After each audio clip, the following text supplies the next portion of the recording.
Mais bonjour à tous. Là je vais attaquer la boucle pour arriver à la cascade de Chorochine. Boucle environ de 11 km.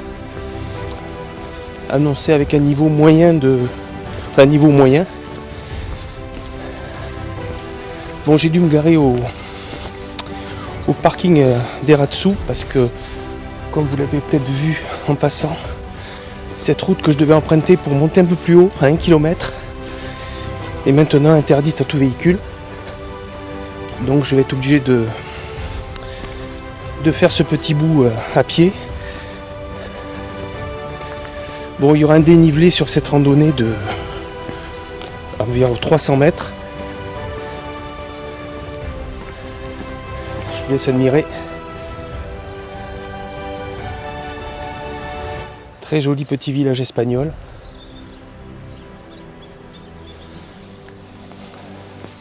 Cette boucle est annoncée en 4 heures, d'après Visorando.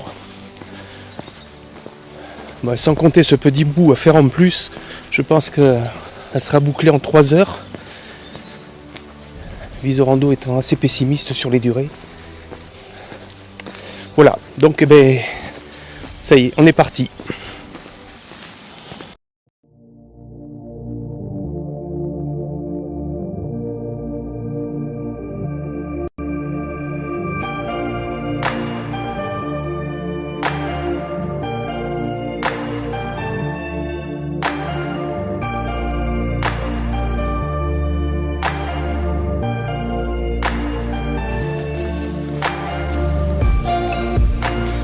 Ça y est, les choses sérieuses commencent. J'ai commencé à emprunter le chemin de la randonnée, donc le vrai départ était ici. Et là, c'est parti pour la descente.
Bon, comme on peut le voir en cette période, mois de mars, beaucoup d'eau et beaucoup de gués à traverser.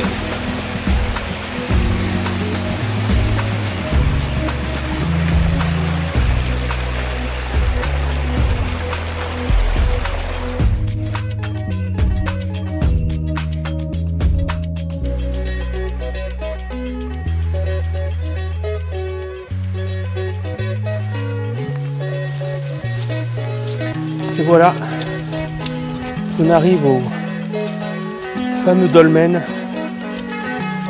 d'Inarbegui. Bon, je vous l'accorde, c'est pas foufou, mais bon, la vue sur la montagne, magnifique. Et c'est une magnifique petite bergerie.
Alors, on termine cette randonnée jusqu'à la cascade de Chorochine.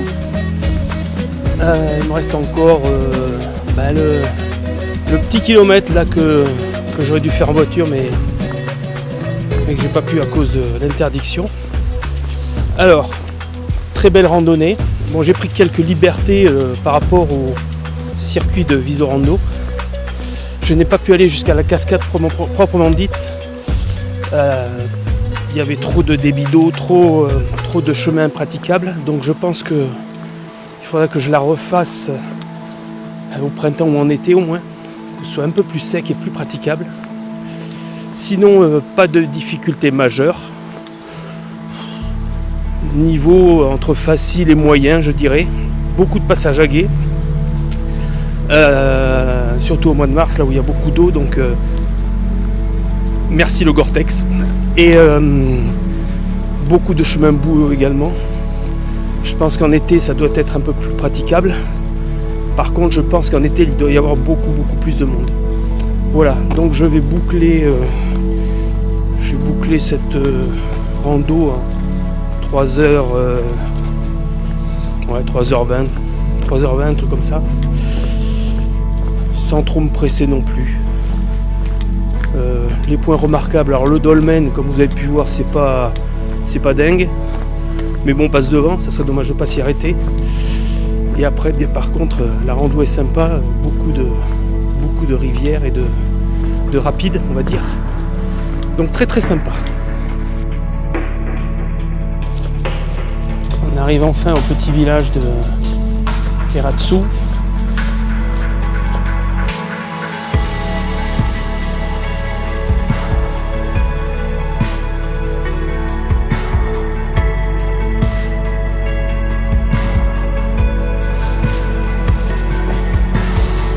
Voilà le petit parking où j'ai trouvé de la place.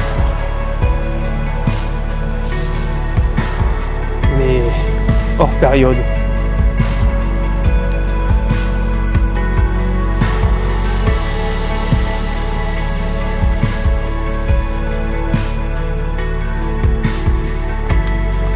A bientôt sur TerraTrek pour une prochaine randonnée.